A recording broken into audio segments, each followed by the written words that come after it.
तो देखिए चौथे का ए नंबर क्वेश्चन दिया गया, पृथ्वी और चंद्रमा के बीच की दूरी जो है इतने मीटर है, ठीक है। तो इसको क्या करना है, हमको कन्वर्ट करना है पैरचो। तो चलिए किस में कन्वर्ट करते हैं, एक बार पढ़ लेते हैं। दिया गया निम्नलिखित कथनों को में प्रकट होने वाली आने वाली संख्याओं को मानक रूप में बदलना है। जैसे हमने पीछे बदला था उसी प्रकार बदलना है। तो क्या करेंगे, इसके अंदर भी एक अंक छोड़ करके पैरचो सबको गिनेंगे, ठीक है।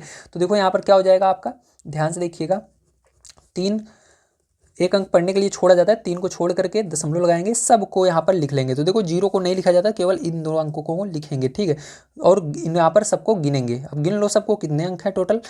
तो यहाँ पर देखो एक अंक आगे वाला छोड़कर गिना जाता है, तो 1 2, क्योंकि यहाँ पर हमने दशमलव कहाँ पर लगाया, एक अंक छोड़कर लगाया। जहाँ पर दशमलव छोड़कर लगाओगे, जिस संख्या को छोड़ दोगे उसको नहीं गिना जाता, ठीक है। तो 3 को हमने छोड़ दिया, तो यहाँ पर गिनेंगे इन सबको, 1 2 3 4 5 6 7 8। तो गुणा लगाकर 10 की घात क्या हो जाएगा, 8 हो जाएगा। और मीटर है पैरचो, तो मीटर लगा देना, ये आंसर हो जाएगा। बी नंबर का चलिए देखते हैं। तो बी नंबर का क्वेश्चन में आपको दिया गया, निर्वात स्थान में प्रकाश की चाल या वेग इतने मीटर प्रति सेकंड होती है। तो चलो इसको हम लिख लेते हैं। तो यहाँ पर आपको दिया गया 300,00 फिर 0,000, ठीक है, मीटर प्रति सेकंड। अब देखो इसको बदलने के लिए आपको बहुत ही आसान है। इसके अंदर 3 केवल एक ही अंक आ रहा है, 3, और कोई भी इसके अंदर मतलब सब 0 हैं, और यहाँ पर देखो संख्या में केवल 3 है, ठीक है। तो यहाँ पर क्या करेंगे, हम 3 को लिखेंगे डायरेक्ट और गुणा लगा देंगे। यहाँ पर दशमलव लगाने की जरूरत ही नहीं है। गिन लेंगे कितने 0 हैं, 1 2 3 4 5 6 7 8। तो 10 की घात 8 हो जाएगा, ठीक है। और मीटर प्रति सेकंड आपको लगा देना है। चलो इसके बाद देखते हैं इसका सी नंबर का क्वेश्चन। पैरचो सी नंबर का क्वेश्चन आपको दिया गया, पृथ्वी का व्यास जो है इतना मीटर है। तो चलो इसको करते हैं। तो यहाँ पर कितना मीटर है आपको दिया गया है, 1 2 7 5 6 0,0,0, ठीक मीटर है। अब चलो देखते हैं इसको कैसे करेंगे, ध्यान समझना पैरचो। तो यहाँ पर देखो हम क्या करेंगे, एक अंक छोड़ करके दशमलव सबसे पहले लगाना है आपको। तो यहाँ पर देखो एक अंक, एक को छोड़ करके दशमलव लगाएंगे। जितने भी यहाँ पर संख्याएं सबको लिख लेनी है। तो 2 7 5 6 को लिखेंगे, 0 को नहीं लिखेंगे। तो यहाँ पर 2 7 5 6 लिखा। अब गुणा लगाना है। अब यहाँ पर 2 से गिनना शुरू करना है, क्योंकि 2 के पहले हमने दशमलव लगाया है। तो जिसके पहले दशमलव लगाते हैं उसी को गिनना है, ठीक है। जिसको छोड़ देते हैं उसको नहीं गिनना है। तो एक को छोड़ दिया हमने, तो एक को छोड़कर सबको गिन लो। तो 1 2 3 4 5 6 7, तो टोटल कितना हो रहा है, 7 हो रहा है। 3 3 6 7, ठीक है, 10 की घात 7 मीटर। तो चलो इसके बाद डी नंबर का क्वेश्चन देखते हैं। जो दिया गया है आपको सूर्य का व्यास कितना है। तो सूर्य का व्यास आपको यहाँ पर दिया गया, ठीक है, 0,0,0,0,0 मीटर है। तो ये पढ़ने में बहुत हड़बड़ा रहता है, इसलिए इसको कन्वर्ट किया जाता है। आप इस चैप्टर को पढ़ोगे तो जानोगे, क्योंकि इन सबको पढ़ना मुश्किल नहीं, मतलब इन सबको पढ़ना बहुत ही मुश्किल होता है। इसलिए यहाँ पर मानक रूप में इसको बदला जाता है। तो इसको मानक रूप में बदलकर आप बहुत आसानी से पढ़ सकते हो। इसलिए यहाँ पर क्या करेंगे, इसको मानक रूप में बदलेंगे। तो यहाँ पर देखो क्या हो जाएगा, 1.4 हो जाएगा, क्योंकि यहाँ पर 2 संख्याएं जो कि 0 नहीं है, जो 0 नहीं रहेंगे उनको लिखना पड़ेगा। तो यहाँ पर 1 को छोड़ करके 4 को हमने लिखा। उसके बाद सबको गिन लो, ठीक है, क्योंकि हमने 0.4 के आगे लगाया है, इस साइड लगाया, तो 4 को भी गिना जाएगा। तो यहाँ पर देखो एक अंक छोड़कर सबको गिनना है। तो यहाँ पर 1 को छोड़कर सबको गिन लो, 3 3 6 3 9। तो यहाँ पर गुणा लगाकर 10 की घात 9 लिख देना। मीटर है तो मीटर लगा देना पैरचो। चलो अब देखते हैं इसके बाद अगला क्वेश्चन, डी के बाद ई नंबर का क्वेश्चन क्या है। ई नंबर का क्वेश्चन आपको दिया गया, एक आकाश गंगा में औसतन इतने तारे हैं, ठीक है। तो चलो इसको लिख लेते हैं।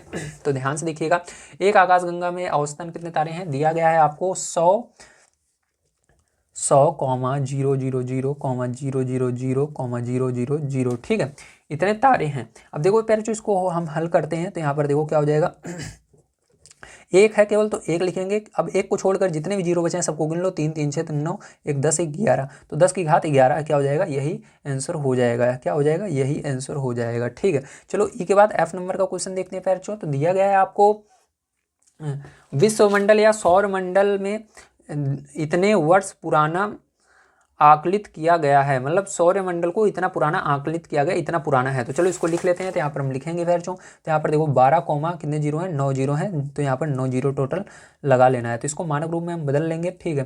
तो इसको मानक रूप में बदलने के लिए आपको क्या करना है, वेरी गुड, आपको इसके अंदर एक अंक छोड़ना है और उसके बाद दशमलव लगा लेना है। और जितनी भी संख्याएं 0 को छोड़ कर उसको लिख लेना है, केवल 2 ही है। तो इसको गुणा लगाकर सबको गिन लो। तो एक अंक छोड़कर सबको गिन लेंगे, 1 2 3 3 3 6 9 10, 10 की घात 10 हो जाएगा। वर्ष पुराना है, कितना पुराना है, 1.2 गुणे 10 की घात 10 वर्ष पुराना है। देखो पढ़ने में कितना आसान हो गया।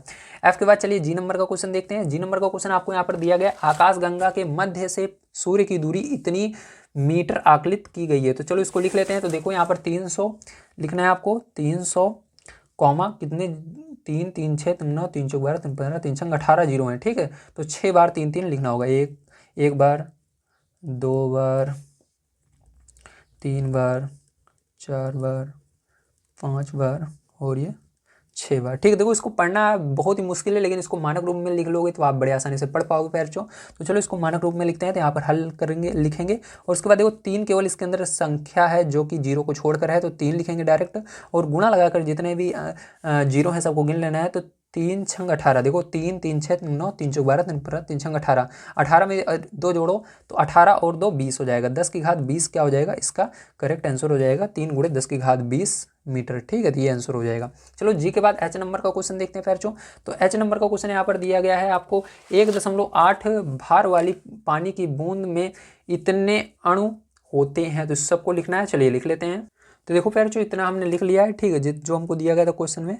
अब देखो इसको मानक रूप में बदलेंगे, तो यहाँ पर देखो क्या करना है आपको, जहाँ तक संख्या आ रही है उन सबको लिखना पड़ेगा। दशमलव लगाने के बाद एक अंक छोड़कर दशमलव लगाएंगे, और संख्या हमारी 3 तक आ रही है, यहाँ तक जितने भी इसके बीच में है सबको लिखना होगा। 0 2 3 को हमने लिखा, गुणा लगाएंगे, गिनो सबको। तो देखो 0 के पहले हमने दशमलव लगाया, मतलब एक अंक, सीधी सी बात है, आपको एक अंक छोड़कर ही हमेशा गिन लेना है सबको। तो एक अंक छोड़कर सबको गिन लेंगे। देखो इसको बाद में 0 को, क्योंकि यहाँ पर एक अंक अभी हम छोड़ रहे हैं, तो गिनो, देखो यहाँ से गिनते हैं। अच्छा 3 3 6, 3 2 9, 3 चौक 12, 3 15, 3 6 18, 3 7 21 21 और ये 22, केवल एक को छोड़कर सबको गिन लेना है जितने भी अंक आए हैं। तो 10 की घात कितना हो गया, 22 हो गया अणु। ठीक है, तो ये क्या हो जाएगा पैरचो, यही आपका करेक्ट आंसर हो जाएगा। ठीक है, चलो चलते हैं इसके बाद अगले क्वेश्चन पर, देखते हैं क्या है और उसको भी कर लेते हैं। तो चलिए पढ़ते हैं। सबसे पहले क्वेश्चन दिया गया आई नंबर का क्वेश्चन आपको, पृथ्वी में इतने किलोमीटर क्यूब समुद्र जल है। ठीक है, तो यहाँ पर इस तरह से दिया गया था, आपको इसको कन्वर्ट करना है मानक रूप में। चलो हम इसको कन्वर्ट कर लेते हैं। तो यहाँ पर हल लिख करके पैरचो इसको कन्वर्ट करेंगे। तो यहाँ पर देखो संख्या यहाँ तक आ रही है, तो यहाँ पर एक अंक को छोड़कर दशमलव लगाना है, तो सबको इसको लिख लेना है। जहाँ तक संख्याएं आ रही हैं तो सबको हमने लिखा, गुणा लगाएंगे। अब देखो एक अंक छोड़कर गिन लो, 3 3 6 9, तो 10 की घात क्या हो जाएगा, 9 हो जाएगा। चलो एच के आई के बाद जे नंबर का क्वेश्चन देखते हैं। यहाँ पर दिया गया है आपको, मार्च 2001 में भारत की जनसंख्या इतनी थी, तो इसको भी लिखना है। तो चलो देखते हैं।